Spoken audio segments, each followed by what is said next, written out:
Je pense que la chose que j'entends le plus souvent à propos des cours de philo, c'est que tout dépendrait du prof que tu pognes. Si c'est votre sentiment, j'ai pas du tout l'intention de le contester ici, comme complètement. Maintenant, je dirais que ça vaut pour n'importe quel cours, peu importe le domaine, peu importe la discipline, dans une certaine mesure, que ce soit un domaine plus professionnel, plus technique, une discipline plus artistique, plus scientifique. La personnalité de l'enseignante ou de l'enseignant, c'est jamais un détail, là. C'est pas un fait accessoire. Imaginez un instant un cours qui serait complètement standardisé, dont chaque objet, chaque méthode, chaque étape, chaque contenu serait rigoureusement défini, planifié, puis jouirait d'une interprétation sans équivoque, là. Un cours idéal de ce point de vue-là. Ça, c'est pas encore un cours. C'est un programme, c'est un devis, c'est un canevas, c'est un document qui traîne sur des serveurs, là. Ce sera pas encore un cours tant et aussi longtemps qu'il n'y aura pas quelqu'un pour le porter. À un moment donné, il y a des êtres humains qui vont s'en mêler, là. Puis, vous savez bien, ils vont faire ce qu'ils font en général. Les humains, quand ils touchent à quelque chose, ils laissent leur marque personnelle. Quand on dit ça, qu'un cours de philo dépend pour beaucoup des profs qu'on pogne, j'ai toujours l'impression qu'il y a un sentiment derrière. Comme une sorte de plainte, je dirais même, ou une critique. Ce serait injuste. Du moins, j'ai l'impression que le sous-texte, c'est ça. Ce serait injuste, cette situation-là. Pourquoi? Soudainement, mon sort, dans des faits qui sont importants pour moi, devrait dépendre d'une sorte de loterie, la confection des horaires qui attribue des enseignantes, des enseignants à des étudiantes, des étudiants. Être inscrit dans un cours de philo, ce serait soudainement être sujet d'une manière forte aux caprices, au caractère, aux passions, aux intérêts d'une personne qui nous aurait été attribuée d'une manière arbitraire. Puis ça, au fond, c'est une critique, puis c'est une critique forte. Je sais pas bien honnêtement si j'ai quelque chose de particulièrement pertinent à apporter à cette discussion-là. Mais je me dis que si c'est le cas, si c'est vrai, commencer par là, par parler comme de mon rapport à la philosophie, mon rapport comme à son enseignement, c'est peut-être une ressource incontournable que j'ai pas le choix de vous passer, là. Fait que suivez-moi. Salut!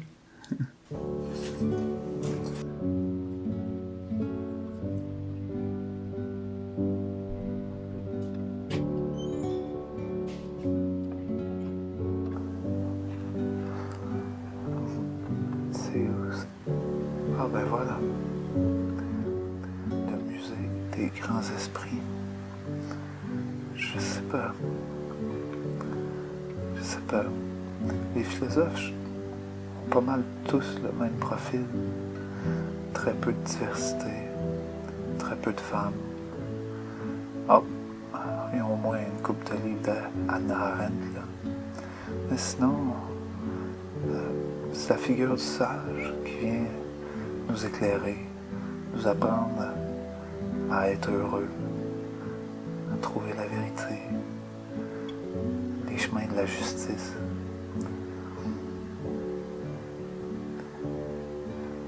Ça me semble assez arrogant. Je sais pas.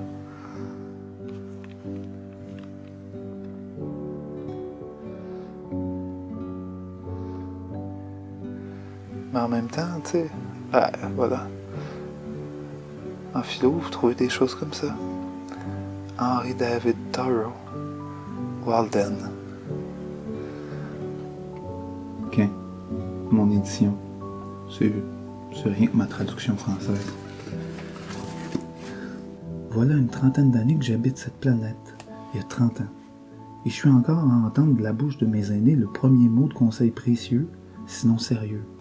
J'ai 30 ans, puis on m'a pas encore donné un conseil que j'ai trouvé précieux jusqu'ici. Ici, ça c'est phénoménal. Ici, la vie. Champ d'expérience de grande étendue inexploré par moi. C'est magnifique, ça. Quand j'ai lu ça, la première fois, ça fait pas si longtemps, moi, ça m'a jeté par terre. Ici, la vie. Puis remarquez que Thoreau, ou le traducteur, met une virgule, mais ça pourrait être comme... Elle pourrait être lue comme une sorte de définition, tu sais. Ce qui vient après, comme vient définir ça, le concept, la vie. Ici, la vie. Puis il définit ça comment?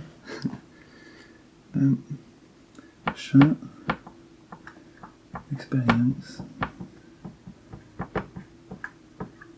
Champ d'expérience de grande étendue.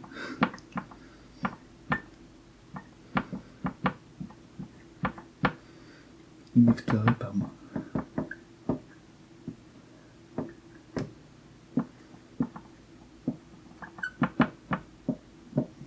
Oh. Wow. Donc c'est Thoreau. Dans son classique Walden. Je pense qu'il écrit ça en 1854. 54 ou 56, faudrait vérifier. 19e siècle. Moi, quand je lis ça, j'ai envie de mettre l'insistance là-dessus. Inexploré par moi. On a quelque chose comme une définition de la vie, là, d'après Thoreau. C'est quoi ça, la vie? Un champ d'expérience de grande étendue, c'est tous les possibles qui s'offrent à moi, inexplorés par moi. Vous remarquerez que dans sa définition, Thoreau introduit le caractère subjectif. La vie elle-même. Puis ça, c'est cool, je trouve. Tu sais, la vie, comme dans l'expression d'envie, là, ça n'existe pas. Il y a votre vie, il y a ma vie, il y a la vie des autres, il y a la vie des milliards d'êtres humains qui se jouent en ce moment sur Terre. Jamais personne n'a été placé dans les conditions qui sont les vôtres, rigoureusement, là. Puis il n'y a jamais personne d'autre qui va être placé dans ces conditions-là que vous-même. Puis ça, c'est vrai de moi aussi. C'est vrai de toute vie humaine. Chaque vie est comme profondément singulière. C'est comme si on était sur un chemin, au fond. Je suis sur un chemin, c'est ma vie. Puis ben, il y a personne qui me suit, là. Je suis pas en train de taper le chemin pour personne d'autre. Parce qu'il y a personne qui va comme repasser par ce chemin-là précis par la suite. Il n'y a jamais personne qui est passé avant moi. Donc je suis pas sur un sentier déjà tapé non plus. Là-dedans, donc, j'ai l'impression que Thoreau insiste sur la valeur subjective de l'expérience qu'est la vie humaine. Puis je trouve la formulation très belle. Les expériences, elles prennent leur sens dans le contexte que sont nos vies, puis leur transfert est jamais simple. Ultimement, tu sais, comme, je suis là, je suis sur mon chemin, puis je le vois bien que c'est compliqué.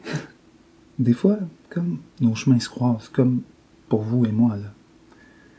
Puis ben, je pense qu'on peut se saluer, on peut être content de se voir. Avant que je m'aventure à essayer de mener votre vie à votre place, ce qui serait comme un peu paradoxal, je vais peut-être comme reconnaître votre autonomie, votre capacité à déterminer où vous allez. J'en ai déjà plein mon chemin, de toute façon. Fait que, cette valeur-là de l'autonomie, de l'indépendance ou du respect. Du respect entre humains. Ici, on touche, je pense, à la raison principale pourquoi j'ai un malaise vis-à-vis comme de la position ou du symbole traditionnel du sage, du donneur de leçons, du grand esprit. Ça m'apparaît comme une posture très arrogante à avoir vis-à-vis des autres. Je me vois mal vous dire quoi faire. Je veux dire, pour être bien franc, la plupart du temps, je suis pas certain de rien. Ça, c'est un problème sur lequel je bute depuis des années en tant que prof de philo. Si je suis pas là pour vous éclairer des grands esprits, je suis là pourquoi? Certainement pas pour vous éclairer avec le mien. Ben, ok. Qu'est-ce que je fais ici? Puis vous? Qu'est-ce que vous faites là?